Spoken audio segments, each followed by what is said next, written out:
Okay, thank you everyone for coming to this talk. Today, it's our pleasure to have Nikiforakis from Stony Brook University. He's an associate professor in the Department of Computer Science there. He leads the PragSec lab, and his student conducts research in cybersecurity with a focus on web security, web privacy, DNS security, attack surface reduction, and deception-based security. He is the author of more than 70 peer-reviewed academic publications, and his work is cited over 4,100, actually 4,200 times, I checked today. He is the recipient of the National Science Foundation Career Award in 2020, the Office of Naval Research Young Investigator Award in 2020, as well as a range of other security and privacy-related awards from federal funding agencies and large internet companies. Today, he will talk about small and different security and privacy risks of mobile browsers. I will pass the stage to you. All right, thank you very much for having me. So indeed, today we'll be talking about mobile browsers and how, even though they may look like miniature versions of the regular browsers that we've been using for a long time, they in fact are not from a security and privacy perspective. So I am an associate professor at Stony Brook, and this is the most recent picture of me and my students. I work in a range of different topics, ranging from online tracking and DNS security to fingerprinting, mobile browser security, attack surface reduction, and various other what I consider practical topics that interest me and my students. So today's topic effectively will be entirely focused on mobile browser security. And so with that, I'm going to give you a little bit of a background that this is the map of the internet in 1972, right? So this was effectively at the time still known as ARPANET. It was an experiment, and it connected just a few stations in the US, East Coast, left coast, and some in the middle. And I'm showing this to show you, to effectively set the stage for the very humble beginnings of the web and where it is that we have arrived today, right? So this was in 1972, and these are the first web browsers. So the one on the left is the one that Sir Tim Berners-Lee created along with the web protocol, which as you may or may not know, Sir Tim Berners-Lee is considered to be the father of the web. And on the right, we have the Mosaic browser, which was the first browser that could actually render inline images together with text. And it's largely attributed to be the browser that contributed to the web's success and popularity, because we went from just statically linked documents to suddenly rich documents with multimedia that people could consume, and slowly more and more people got on board the web train, right? So these were the beginnings, and I often refer to this infographic because I think it's so interesting.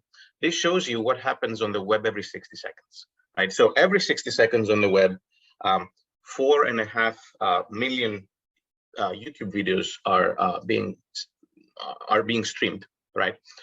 And you have 340,000 people scrolling Instagram and 87,000 people tweeting.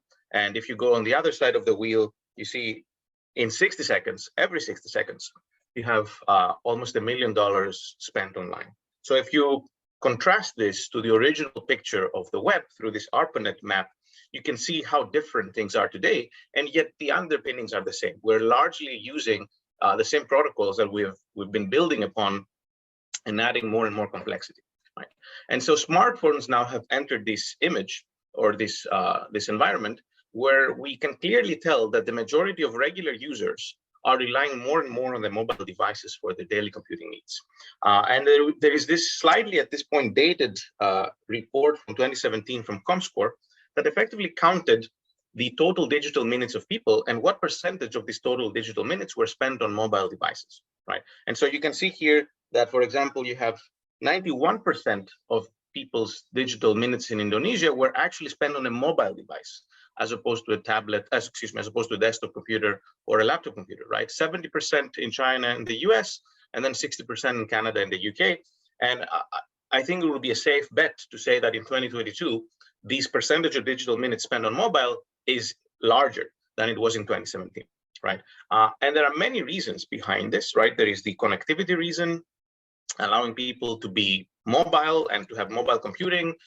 Probably now the teleworking aspect is playing into this, and also the cost, right? You can see there, for example, that it's very likely that a large chunk of the users in Indonesia could not afford a $500 laptop, but can afford an $80 or $100 mobile device with internet connectivity, right? So we're seeing this clear overtaking of mobile devices on the computing platform. And so with that, what we care about, what me and my students cared about, was the security stance of mobile web browsers, right? So again, if you look at the mobile web browser, it is easy to just look at it and say, this is exactly like my desktop browser. There's nothing here interesting for me to see, right?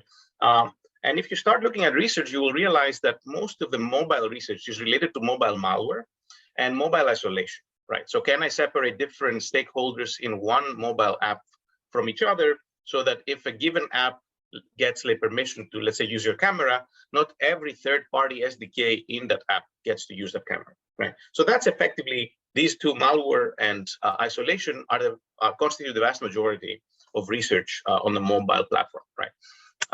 So for us, we thought, okay, as we're using more and more of the mobile devices, we are automatically using more and more of mobile browsers, right? And so with that, are there any effectively idiosyncrasies in the mobile platform that would allow us or would allow attackers to somehow perform attacks that were previously not possible, okay? And so I will draw your attention to a couple of properties of these mobile platforms, and then I will show you a lot of examples today. So you see here that the first issue that we have is the limited screen real estate, right? So no matter how much money you pay for your phone, that phone needs to fit in the palm of your hand, right? So in that palm, you can only fit so many pixels, right? And so now you have a web browser that is trying to maximize the real estate that it gives to the websites that you visit, right? And in doing so, maybe it will behave in a way that opens up security issues, right? Maybe it will hide security controls that will never be hidden on your desktop browser in order to maximize the amount of space that it gives to the rendered pages. We also have limited computing, limited battery life, and limited networking and data, right? So we can't just add a lot of heavy machinery on the device itself to somehow protect against attacks that we could very well have been running on our desktop and laptop computers. So let me give you an example of this limited screen real estate. So you can see here a long URL, and hopefully most people who have taken one security course or are in general security minded will realize that even though this domain starts with securelogin.portal.paypal.com, it is in fact not something hosted by paypal.com. It is in fact hosted by this roboticdude.us domain, right? And so we can clearly tell that an attacker here is trying to set up some sort of social engineering where he can set up a phishing site trying to phish paypal.com credentials, and will just put the paypal.com name in that subdomain to somehow try to increase the trustworthiness of his domain, right? And so if you look at this in your desktop browser and you are trained in terms of how to read these domain names, you can readily tell that this is something that is not really truly from paypal.com. Something fishy is going on. I will leave this website and not enter my credentials. Yet when you start actually using mobile browsers, we notice that this doesn't actually always hold true. You can see here, for example, an ordered version of Brave when we're doing our work that is starting to render the URL, and yet you're just run out of space. So it just stops, right? And so you see the true part of the domain name is in fact hidden behind the browser's Chrome. And it is trivially possible for the attacker to check the dimensions of your screen and then just add enough characters in the URL, so secure123 login.portal.paypal.com, to entirely push the roboticdude.us part outside of the user's view. So now the user who is very well trained to know what is the true domain of a URL that he's looking at will not be able to tell that this is not really hosted on paypal.com, right? So effectively, we have an ingredient here that leads to very, very convincing phishing attacks, right? And so this is from Brave, which has more than 10 million users on the mobile platform. You can see here Opera that does something similar, and it starts effectively just like white out the part that you can't see. But again, as long as we push this long enough to the right, the users will not be able to really see anything on the right-hand part of their URL bar.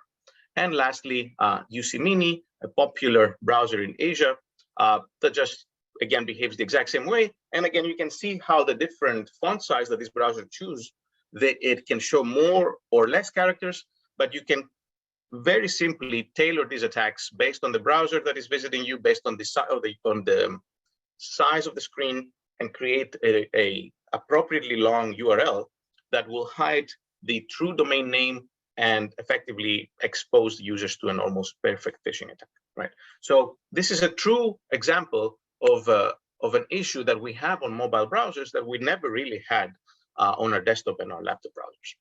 And so we started looking into that, and we realized that we were not the first to notice, right? So maybe some of you have done research and you think you have this great idea, and you start looking for related work, and it turns out someone has thought about this 10 years ago, right? And so we indeed identified these papers, and we read them. And effectively, the second that consumer electronic devices got internet connectivity and got their very first web browsers, people realized that because of this limited screen real estate, that you could have a lot of problems, right? So we were not the first ones to notice this.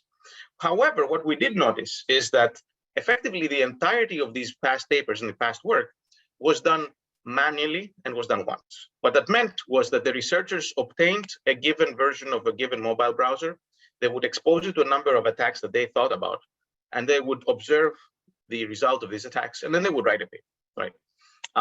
The problem, of course, is that things change. And by the time you get your paper accepted and published, 6 months later, 8 months later, that mobile browser has actually moved 10 versions, right? And you have no clue whether the attacks that you thought you were vulnerable to, or you thought you were not vulnerable to, that this is still indeed the case, right? So this once and manually doesn't scale at all in the context of the mobile web. So with that, I just show you a little bit here that, as you may or may not know, we actually have many, many mobile browsers. So if you were to later go into your mobile store and just search for the word browser, you will see a lot of browsers, including the popular ones that you already know, but many others that you may never have heard of, because it's actually quite simple to set up mobile browsers for Android, for example, and I'm happy to explain later why that is. But effectively, once you have a lot of attacks and a lot of browsers that you care about, and a lot of updates in these browsers, it's just impossible to meaningfully evaluate whether any given version of these browsers is vulnerable to something or safe against something. Right? And so questions like what is the most secure browser? What is the least secure browser? What browser has stopped actually fixing bugs? It's not easy to answer once you do these, once and manually types of checks. So that's what we saw, right? And we decided to actually try to automate all of this analysis. And so what we did is we designed and we developed the first browser agnostic vulnerability framework for mobile browsers, which we called Hindsight, right? And it needed to be browser agnostic because we couldn't have any guarantees about how the browser that we're looking at is laid out, so that we needed to be able to interact with these browsers as generically as possible, right? And so the high level idea is quite simple, and of course implementation turned out to be much more complicated. We must collect as many mobile browser specific attacks as possible, right, from related work, then potentially see if we can evolve them to have some more attacks based on recently added features, right? Then we collect as many versions of all browsers and new browsers as possible by crawling things online, by relying on historical archives, then automatically install each browser and test device. And we have to choose the right device, because if I get a browser that's 5 years old, it will not be able to run in a modern device. So I need an older device with an older Android version and an older SDK to be able to run an older browser. So we need a range of devices to actually perform this analysis, right? And then we expose these browsers automatically to our attacks, and we analyze the collected data. And at a high level, you don't really need to read really this slide. We have what we call attack building blocks, right? And we have 27 of them. So attack building blocks are individual behaviors that can be used either by themselves or can be chained together to perform an attack. And so these building blocks effectively span a number of categories. So how does the mobile browser deal with event routing? If you have two iframes that are on top of each other, where will, for example, a user's tap be delivered, right? How does the URL look like in terms of long URLs? How does the browser hide things or show things? Does it render from the left or the right, right? The address bar is a very important component of Hindsight, right? So are there any tricks that the attacker can abuse to hide the mobile browser bar, right? So for example, maybe the mobile browser bar is hidden when you start scrolling, and you will actually see an example of that. Security indicators, where are these indicators placed and can they be spoofed? And then attacks or building blocks related to content, right? So for example, can we load mixed content in this page? Can an iframe actually balloon past the size that the parent page wanted it to have? Right? So I want to show you an example of these chaining these multiple ABBs together. So let me share a video with you.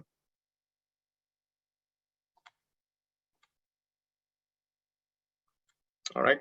So the story here is that you're a user and you've landed on a site called phantommenace.com, and this site has an interesting article, right? So you start reading that site, and I will speed it up a little bit, right? So you see here we're reading it, and as we're scrolling, you observe the first thing, or you may have observed that the URL bar went away. Why? Because the mobile browser sees that you're reading this page, right? And it takes a cue that, oh, I need to maximize the real estate that I should give to this page. So it hides the URL bar, right? For you to be able to entirely, right, to just for the text to effectively take the entirety of the screen, okay? So you will read this article and you reach a like button on Facebook. So you see you are redirected to Facebook, and then you are actually given the chance to provide your credentials. And as you will see, that's not quite what happened, right? So in fact, you were never redirected to Facebook, right? What we did is that we know that, for example, the URL will disappear when the user starts scrolling. So that's an attack building block. And now we can chain it with other building blocks. Another building block is if you click on things that are not links, the URL bar doesn't come down. So effectively, we can give you a like button that looks like a like button, but when you click it, you don't go anywhere. We just render a fake URL bar that is showing you a fake redirection to facebook.com. The URL bar is still hidden. And now we're actually giving you an HTML form where you can actually type in your username and password. And there's one more building block that we make use of, is that if these text boxes that you see on your screen, if these were regular HTML text boxes, the browser would actually reveal the URL bar again for you to make sure that you're interacting with the site that you think you are, and you're logging into the site that you think you are. So here we're using HTML canvas and a fake keyboard that we have built with HTML and JavaScript and CSS to actually give you the illusion that your real keyboard pop up and that you're typing in things. So, but this is not your real keyboard, and these are not real text boxes, yet you're still actually revealing your username and password to phantommenace.com, right? And so this is an example of chaining 3 or 4 attack building blocks together to perform what we think is a near perfect phishing attack on a mobile device that never would have worked on a desktop device. So let me go back to the slides.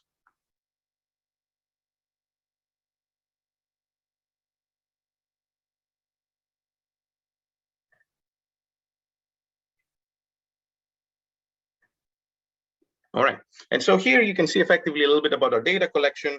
So we started from the super popular browsers like Chrome, right, all the way to super unpopular browsers like the Shark browser with fewer than 1,000 users, right? And we start from a raw data set of 4,600 APKs. And then when we start removing duplicates and things that are not really modern browsers and things that crash, we end up in 2,300 APKs of historical and current browsers that we can actually evaluate through Hindsight, right? And so you can see effectively here that our collection of browsers spans the 2011 to 2016 years. And for the very popular browsers, like let's say Chrome and Firefox, we have 41 or 68 versions that we can actually now evaluate over time and see whether these things are becoming more secure or less secure, right? And so we can do all of this via Hindsight. And this is an example of why we need browser agnostic analysis, right? Because you can't really have any guarantees about where your, for example, your URL bar will be, right? Some browsers will be at the bottom, some browsers will be at the top. In other cases, it will be like a little bit past the top. So you have to have a generic way of interacting with browsers without assuming things about them, okay? And so we use a range of techniques there that you could, if you want, you can read in our papers, related to using UI Automator, a lot of OCR, and other image comparison techniques. And another sort of unexpected thing that we need to do is bypass splash screens, because once you install a browser, you actually don't get to just use it immediately. Perhaps you have to log into something, you have to accept terms and conditions, you have to sort of swipe through all the menus of telling you how great the browser is. So you actually have to automate all of this across all versions to be able to start exposing the browser to attacks. And so this is effectively the architecture of Hindsight. So you see here we have a control computer that will take all your APKs and it will do an SDK assignment. So we'll figure out what is the right Android SDK for the year of the browser that you're trying to install. We will install it on a real device through the Android debug bridge, right? And we will bypass any splash screens that are there, and that will start actually exposing it to attacks. And these attacks are encoded as different, pretty much pages. And then we have evaluation logic that where Hindsight can tell, did this attack succeed or did it fail, right? And so it can then record the success or failure of each test as it's performing the tests. And so I'll show you a second video, and that will be the last video of today. So of how Hindsight looks like. Let me share the right thing.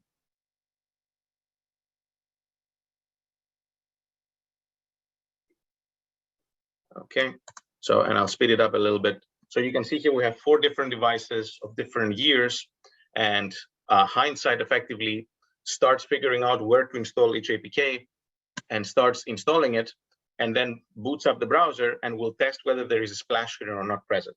And if there is a splash screen present, it will try to bypass it by clicking on the right things and swiping on the right things. If the browser asks for permissions, we will give these permissions, right? We will reboot the browser. So effectively, we have empirically arrived at certain recipes that allow us to test the most browsers in the most automated way. And effectively, you bypass these splash screens, and now you can start taking each browser from page to page, where each page is your test, and then detect whether the attack that you're evaluating succeeded or failed, right? And so you can see that effectively all smartphones at this point, we've bypassed the various splash screens, and we can really start testing each browser. This part is crucial if you're trying to evaluate thousands of APKs, right, and tens or hundreds of attacks within each APK that you're evaluating. Right? So that is Hindsight. Let me go back to the slides.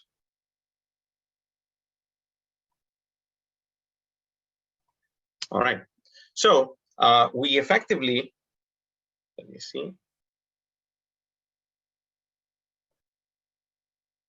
So in total, we exposed 2,300 APKs to 27 attack building blocks. And so in total, right, we just multiply the 2 numbers, we have 62,000 vulnerability reports, right? Which tells you that this is well outside what a user could do, let alone keep doing, right, as new browsers keep arriving and keep being released, right? And so we effectively sat down and we evaluated the error rate of Hindsight, and the error rate is 3.6%, right? So error rate means that Hindsight wasn't able to launch the attack, or it thinks that the attack succeeded, whereas the attack failed. And in fact, in that 3.6%, we have a 1.5% error that is detected by the human analyst, and then the rest is actually an error that the framework knows is an error. So it won't tell you that the attack succeeded or failed falsely. It will just tell you there was an error, and I can't tell you. So effectively, we can treat these 2 numbers as upper bounds and lower bounds of our results. And with that, I can show you what we discovered by using Hindsight on this large data set, right? So if you look on the left here, we have the fraction of APKs and how many vulnerabilities or how many APKs they're vulnerable to, right? And so we can pick a fraction, let's say it is 50%, right? And so here you can tell that more than 50% of the browsers we evaluated have more than 12 or 13 ABBs attack building blocks that they're vulnerable to, right? And you can also tell, right, by looking here, that effectively 98% of, there's a very small percentage, like 1 point something percent of browsers we evaluated, they were not vulnerable to anything, right? So being vulnerable to one of our attack building blocks is by no means a rarity, right? It's a real common thing that is that is present effectively and virtually the entirety of the browsers we evaluate. And if you look on the right side, the different vulnerability classes, not all classes are equal. So you can see, for example, that with event routing, we have maybe about half of the browsers behaving properly as you would expect them, right? Whereas if you actually look at the URL class and security indicators, we have much higher rates of vulnerabilities, which really relate to this desire of modern browsers to maximize the real estate and show you, right, be user-friendly. And as they're doing that, unfortunately, as you saw in our video, in our first video, they can make decisions that end up hurting users. So just briefly, you can see that as the years pass, we're actually getting higher, like a larger number of average number of vulnerabilities that a browser is vulnerable to. So we see things getting worse as opposed to getting better. And on the right, you can see the different behavior of different browsers, right? So if things go up, it means that the browser is actually becoming more vulnerable. And if things go down, it in fact becomes less vulnerable. So you can see, for example, that Firefox has this type of trajectory, right? So it is actually becoming less vulnerable over time. But other popular browsers, because of this desire to to maximize real estate, like Chrome, they were just vulnerable to more and more ABBs, right? And so the caveat to all of this analysis is that I'm not saying that Chrome is more secure in general or less secure in general. I'm saying that against our attacks, it's becoming increasingly vulnerable, right, as opposed to decreasingly vulnerable. So another quick thing that I want to show you is popularity versus vulnerability. So you would think that the more popular you are, the less vulnerable you are. And that actually is not true, again, at least as far as our ABBs are concerned. When you look at the highest ranks, you have effectively the entirety of browsers having one or more ABBs that they're vulnerable to. But as you're actually moving towards lower ranks, all the way down to the super unpopular browsers, you in fact have classes of vulnerabilities that these browsers are entirely non-vulnerable to, right? And this again has to do with this desire of maximizing screen real estate and being user-friendly. These very unpopular browsers will never hide the URL bar, will never try to do anything smart. The URL bar will always be there. It doesn't matter how big or how small your phone is, doesn't matter how much you scroll or you don't scroll, right? And because of these, you can call them simple decisions, they actually end up being more secure against all of these URL-based and address bar-based attacks that Hindsight evaluates. We also discovered the regression of fixes. So you can see, for instance, here, a given version of the Dolphin browser, which is a popular browser on mobile. So you start from having this issue with rendering long URLs in the wrong way. In a later version, you actually fix this by just hiding some of the information from the subdomain part. And then in yet a later version, you go back to this vulnerable behavior of just rendering from left to right and stopping whenever you don't have any more space, right? And so we have a lot of more statistics, but you can check our paper about that. So that was Hindsight. And once we built it and we published it, we thought, okay, is this all there is to say about mobile browsers? And we realized, no, that's not all there is to say, right? Those of you who are active in web security, perhaps even web application development, you know that there's a lot of mechanisms that websites turn on these days, security mechanisms, that browsers enforce, okay? So an example is a content security policy, where websites can explain which sites they trust for images and JavaScript and so on, and anything that's not part of that will not be loaded by the browser. So effectively, we have a policy mechanism kind of setup, a classic security, where the server sends a policy to your browser, and the browser implements the mechanism to enforce that policy, right?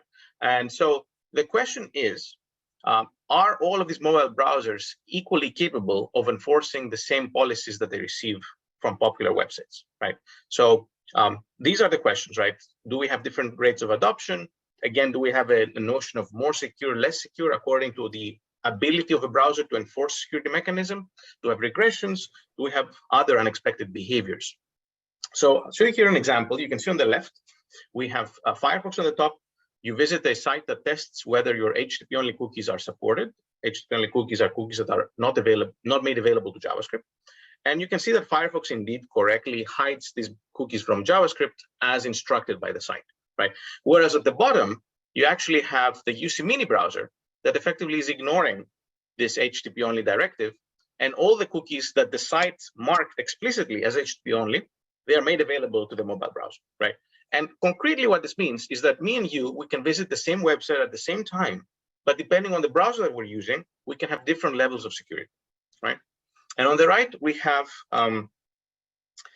again, two different behaviors, two divergent behaviors. We have Firefox on Android that correctly refuses to load an iframe because that iframe explicitly says that it doesn't want to be loaded.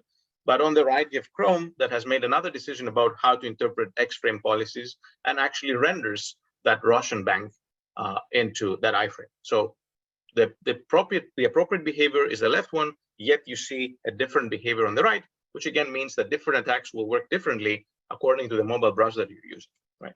And as per our Hindsight methodology, we again collected the list of common security mechanisms, we implemented tests for these, and then we encoded these tests in our platform.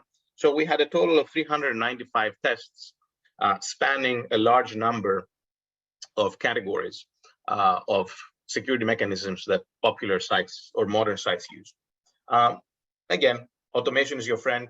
Everything that we did for Hindsight, we relied upon and expanded upon to be able to do these types of tests. And now you can see that we in fact had, even though we limited ourselves to the top 20 browsers instead of every browser we could find, we still have 138,000 tests that we performed, right? Again, well outside the range of what an analyst could sit down and do and give you a report of what is secure and what's vulnerable, right?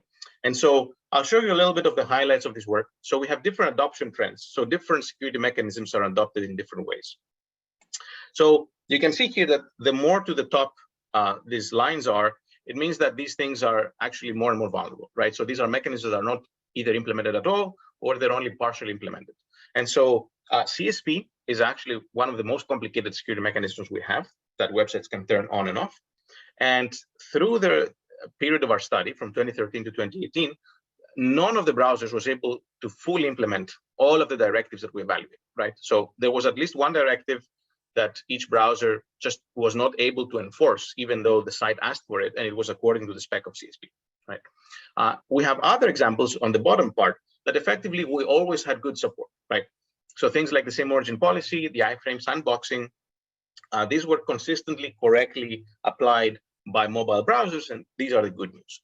And you also see this type of behavior where effectively you start with a mechanism that is very poorly supported, and then over the years, it actually becomes more and more supported. So this is HSTS, the hypertext HTTP strict transport security, that effectively goes hand in hand with increased TLS adoption that you see on the web, right? And you see effectively here the push from browsers to have a fully encrypted web at all times, right? And you can find this with Hindsight.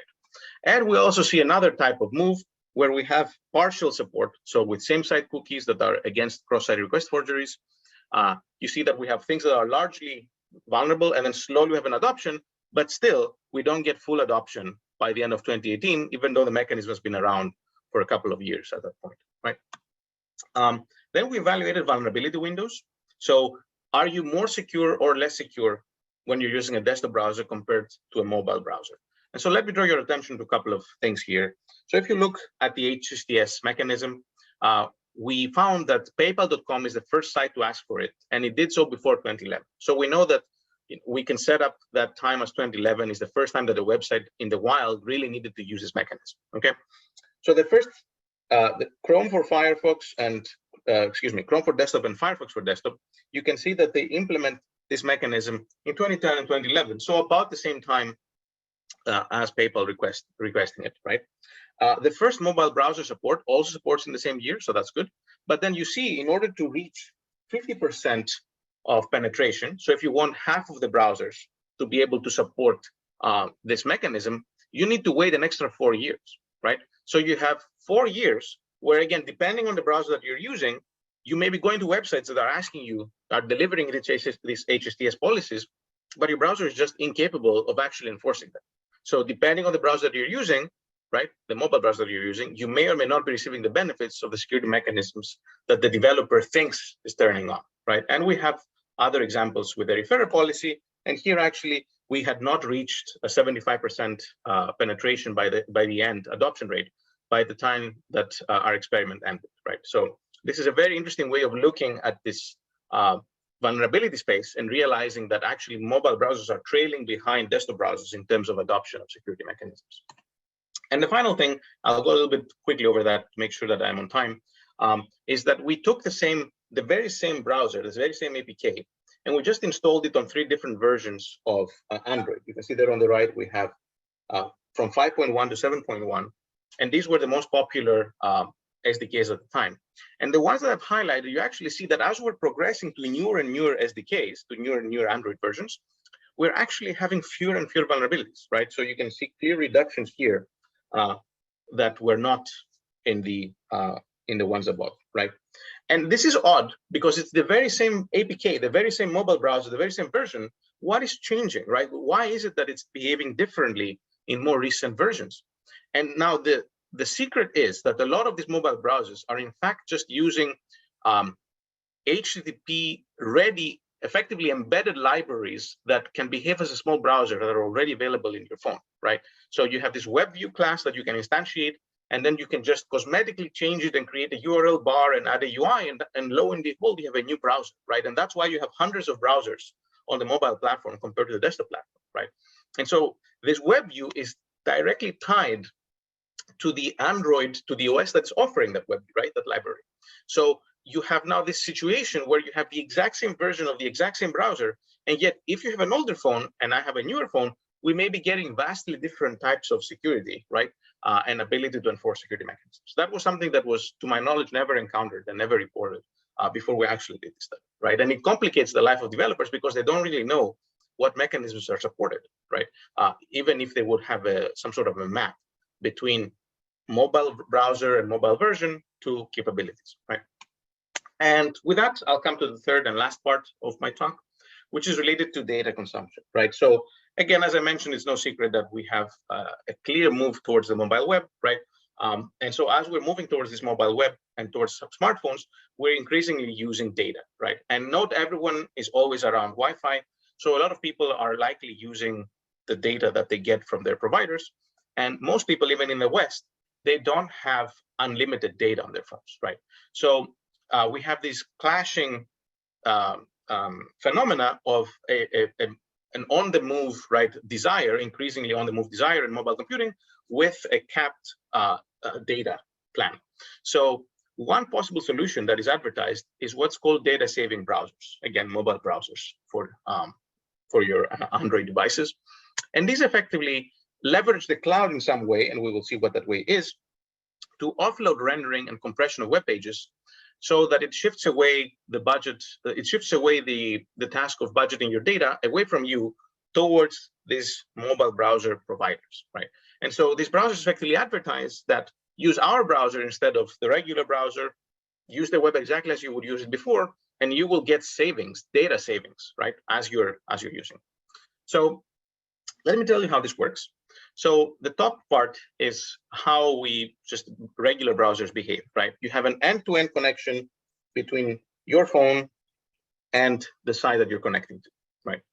When you're using a data-saving browser, right, if the data comes to your device, it's already too late, right? You have actually consumed that data. So you can't do data savings after the data has arrived. So somehow the data needs to be shrunk in transit, right? And so we have this setup where now instead of connecting directly to the websites you're visiting, you're connecting to a server, one or more servers operated by the data savings browser. And then that data savings browser, that server makes the requests in your name to those servers. And then the responses get back to that server, can be shrunk, things can be removed from them, and then they're sent to you, right? And that's how effectively we can achieve data savings, right? And again, if you're familiar with certain TLS and other security principles, you can tell that, well, in order for this to work, this server in the center is in fact behaving as a benevolent man in the middle, right?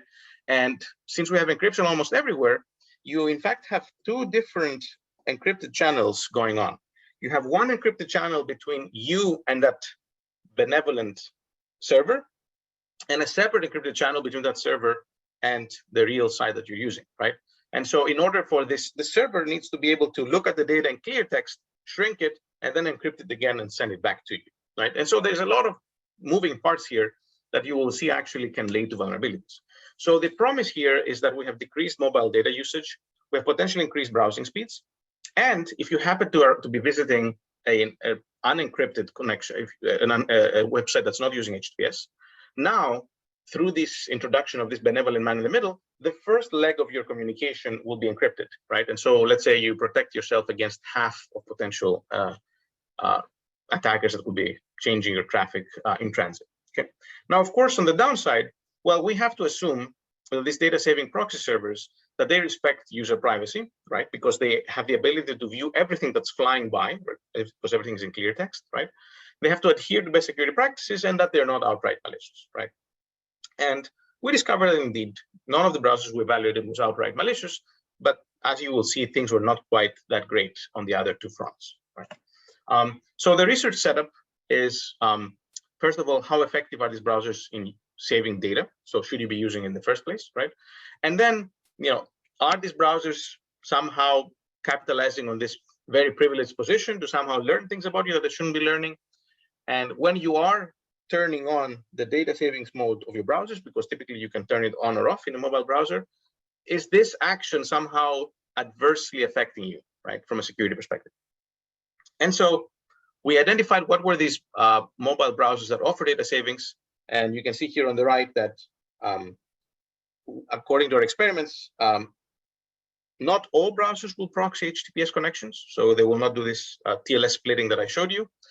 And of course, the problem is when you're not doing this, it's good from a security perspective, but from a data savings perspective, in an increasingly encrypted web, you're excusing yourself from the vast majority of communications online. So you're not really offering data savings all that much. And data savings by default is like when you use the browser, you get this data savings by default, or do you have to make a conscious choice to turn it on in order to quote unquote benefit from the data savings that are being offered. Okay, and there is a bit more complicated things here, right? So that this one middleman server is in fact an array or a cloud of servers, and you have gateway servers that receive the connections from your phone, and then you have endpoint servers that actually make the connections in your name to the servers, and then effectively you have this server-side cloud that is processing the requests and responses, shaving off data, shrinking images, right, and then sending them back to you. So the thing that we tried to evaluate first was the population of servers that different providers offer. And I won't stay too much on these numbers, but effectively what I want you to see is that, first of all, they're different in magnitudes. So on the left, we have these entry proxy gateway servers. So the most we could find was about 80 or so servers for Puffin, right? One of the most popular data savings browsers. Whereas if you look on the right, the endpoint servers, the ones that are actually making requests in your name, we are finding thousands potentially of servers who are reaching out, right? And so you have a lot of load balancing and a lot of caching, and so you see this split of behavior in terms of different servers doing different things operated by the data savings browser providers. Okay. Now, in terms of whether data savings can actually works or not, you can see here on the right that we have two different scenarios. We have savings when you're doing web browsing and savings when you're doing data streaming, video streaming. And I realize that perhaps my face on Zoom is over the video streaming, but the right-hand column is effectively about video streaming and the left-hand column is about web browsing. And as you may see, when you're doing web browser, you're in fact saving because they can actually take text and zip it better and remove ads, for example, and other things. But if you're doing video streaming, none of these browsers is actually capable of somehow shrinking the size of multimedia, right? So when you're doing video streaming, you in fact save zero, and sometimes you actually consume more data because you have all the original videos plus all the extra metadata for synchronizing between your browser and the data saving servers. Okay, we measure different types of things about the attack surface of these servers operated by the data savings browsers. So that's what we show here on the bottom. And effectively, the long story short is that for Opera and Opera Mini, we found a lot of servers with different configurations, which means that things are not standardized, which means that likely there are different versions of software running on different servers. Some may have been forgotten. You may have different versions associated with different servers. So the more of a different kind of server you're operating, the more likely you are to be forgetting to update them, patch them, and so on. So the higher the number of configurations, the more likely that you'll end up being vulnerable. We evaluated whether security headers that I talked earlier are delivered to clients, and we found out that for Opera, actually, they were ignoring some of them. So I'll go quickly over that. And then finally, I'll tell you about the security degradation when you're using this data saving mode of these browsers.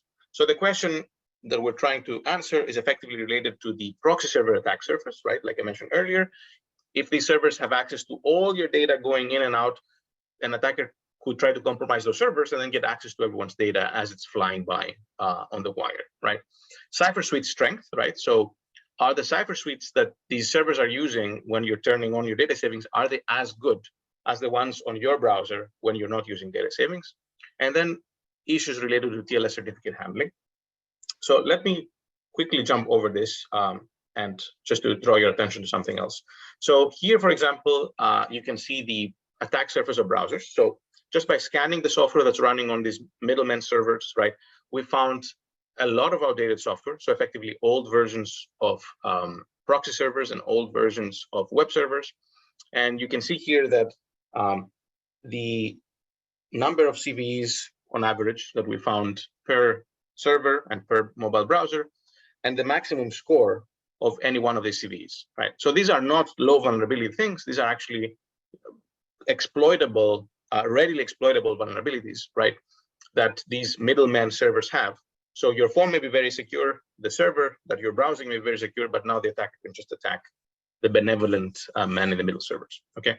And so the bottom part of this slide, you can see effectively what happens in terms of your cipher suites when you turn the data savings on or off, right?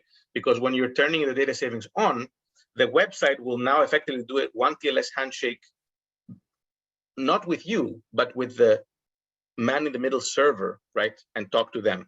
So when they agree on a cipher suite, they agree on what that server can do, not on what your phone can do, right?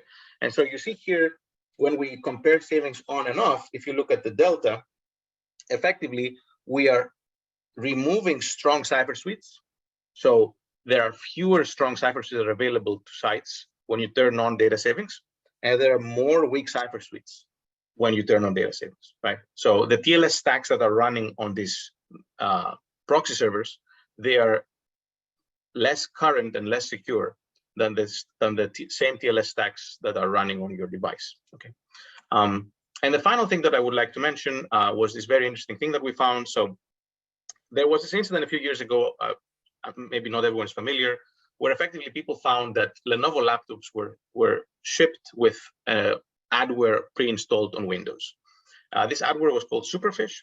And effectively what was happening is that this adware had the ability to decrypt HTTPS data on your device, look at it to extract information about you, and then re-encrypt it and ship it to the browser that you're using, right?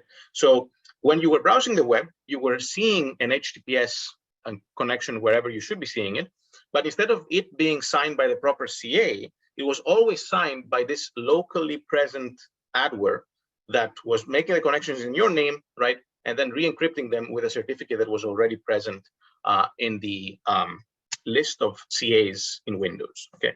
So this was a very big deal, right? Because effectively, it meant that this adware could see everyone's data, even though encryption was being used on their device, right?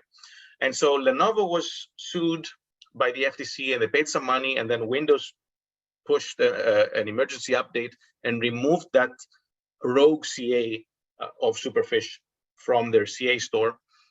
And what we actually discovered is that Opera still had that CA, that Superfish CA in their store years later, 3 or 4 years later, right? And the sort of to add insult to injury, people had actually figured out the private key that could be used to generate arbitrary certificates signed by Superfish.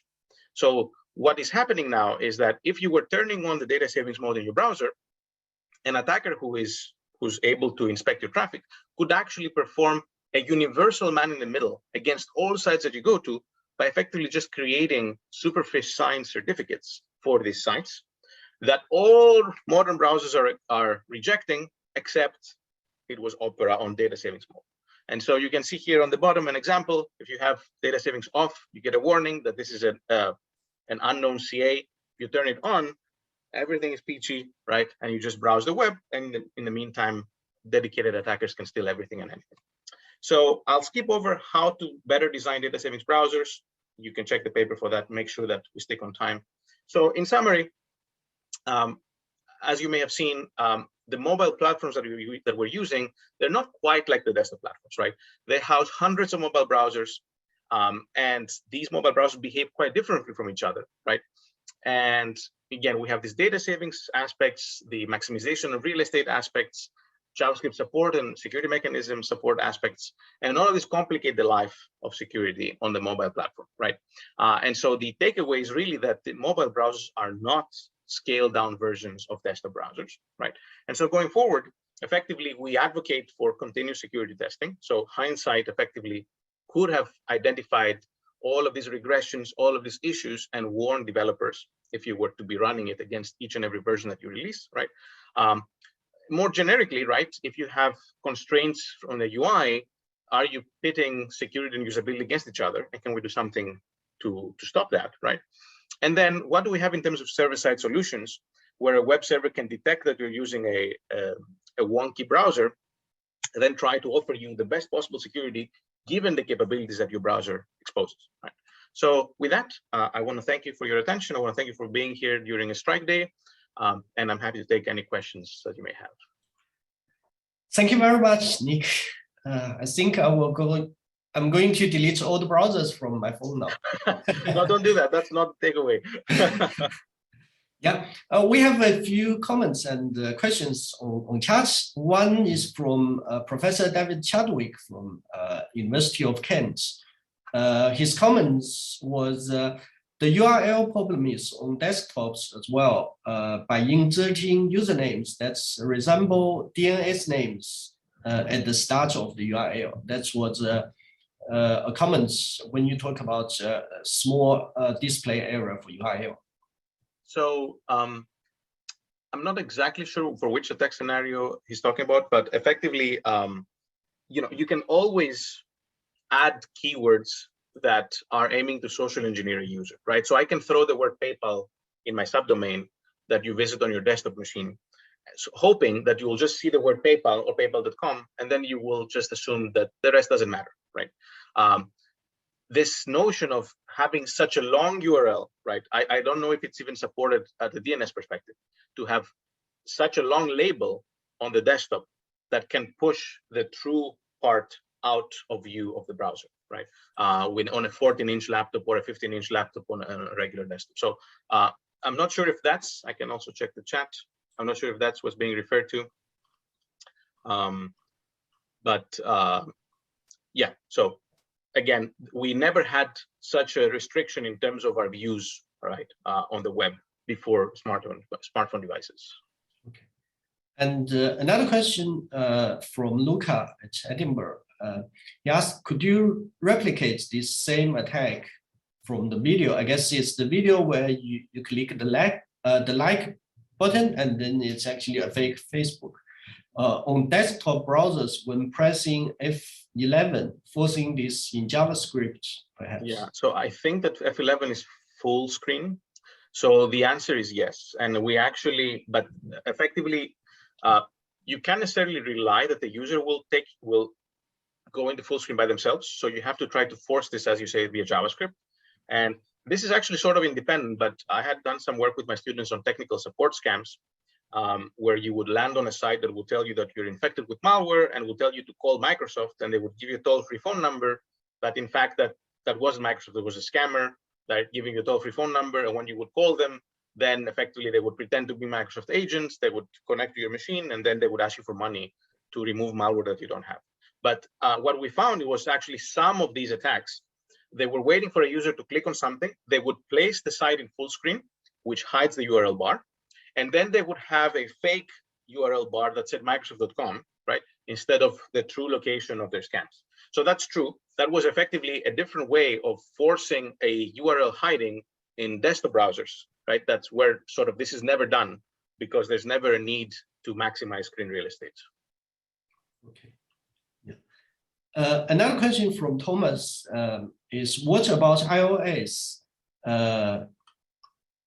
as a platform for browsers? Is it more secure compared with Android? I can't speak on whether it's more secure. I can tell you that from a research perspective, it's a little bit less interesting because Apple effectively, they have a mandate that says that if you're running a browser on our platform, you cannot use your own browsing engine. You have to use Safari, right? And so you take their engine and then you can style it differently. So you can make different colors, different UIs. You can add features to it if you can be a JavaScript by just running JavaScript in that browser, but you don't get to run your own engine. So you see Google Chrome and Firefox, but these are all just shells and covers over the true engine. So a lot of these, for example, a lot of these problems with, or a lot of these measurements that we did with the ability to support security mechanisms, they just are not applicable because in fact, it's just the same engine over and over and over again that pretends to be a different browser, because that's just what Apple has decided for its store. Okay, right. So Thomas has a follow-up question. So you need to test only one Safari engine in that case? If you're trying to evaluate the support of security mechanisms, the answer should be yes. If you now, and again, I'll caveat this with sort of the fact that we haven't actually done this. If you're trying to see UI problems like the hiding of the URL bars, where the favicons are placed, now this potentially comes back to the control of the developer. So there, even though you're actually still using Safari all the time, different browsers may be hiding bars at different times. So there again, you may need, it may be interesting to evaluate this in an automated fashion and see whether, again, different mobile browsers on iOS behave differently. But we haven't done that study. So this is just my guesstimate at the moment. Okay. Roy asked a question, would it be wise to inform users of the risks, let them be warned? I mean, it's always wise to inform users of risks. For us, effectively, we have given a lot of, we try to generate a lot of publicity for this work. We reached out to various mobile vendors. So some of these issues that were there in 2016, 2017, like the URL bar, some of the vendors have fixed, right? When we found the Superfish vulnerability, we reached out to Opera. They fixed it. My student was added to Opera's Hall of Fame for security research, right? So we definitely, it's obviously wise to inform users, but I'm not going to go as far as to say that you should not be using mobile browsers, because in fact, now we're entering a more philosophical area where we have seen that platforms exercise control over the apps that they host, and they remove the apps that they don't like. If you say that I will never use a mobile browser, I will only use official apps in the store, you are effectively limiting yourself potentially, right? To the people that can make an app and put it in the store, right? And to the people that make an app that the store finds acceptable. So you will not be able to run everything you want. And so that's why I will not advise technically skilled people to not use the mobile web. You should use the mobile web. Okay. Another question. Are the proxy server issues just general proxy server issues and not inherently mobile browser issues? Right. So that's a good point. So what's interesting about this is that if you set up a regular proxy in your browser, let's say your desktop browser, and you're using HTTPS, typically you don't have TLS interception, right? So you have whatever packets you're sending, encrypted packets from your machine, that proxy just forwards encrypted to the final destination. So the proxy just offers you a different network vantage point by just forwarding your packets from a different IP address, but it can't access them, right? It can't actually decrypt them. Here you have a synergy between a mobile browser and a proxy server, where the proxy server can actually modify, and you want it effectively to modify data in order to shrink it and save. So you have a lot of these issues that arise because this proxy now can actually intercept all the traffic and actually change it, right? So that you have all of the other proxy issues that you had, plus all the ones related to the changing of content. Okay. Right. So Professor Chadwick also add a clarification of the comments he put earlier on the desktop URL, which you can. Yeah, I do see it. Effectively, David is talking about using HTTP authentication as a way of sneaking some information. Again, I haven't evaluated this specific scenario, but I would be surprised if you can have a long enough, I'm not saying it's not possible, I'm just saying I would personally be surprised if you can have a long enough user info to entirely push in a 15-inch laptop to push the host part outside of the Chrome.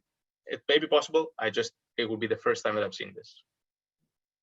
Okay, so I don't think there is any restriction on the length of the user info. Have you evaluated this? No, it was something I read and saw. It's many years ago now. It was published as an attack many years ago. Right. Yeah. So the thing that I do know is that because HTTP authentication has fallen out of favor, a lot of browsers will actually hide the username and password that is part of the basic auth. So you can specify it, but when you actually request the page, they will take it, they will create the right HTTP request header. It will be present in all your requests, but you will not see it in the URL bar. And I think another reason why you wouldn't see it is because you don't want to be someone who's copy pasting a URL to now also be copy pasting their password. So you could be right, but at least the behavior that I am familiar with is that modern browsers are hiding the user and password part, even if it was originally present. I think you're right. I think they probably, because that hack was shown to people, I think they then probably corrected by removing it. Right. Yeah, I think you're right. Okay.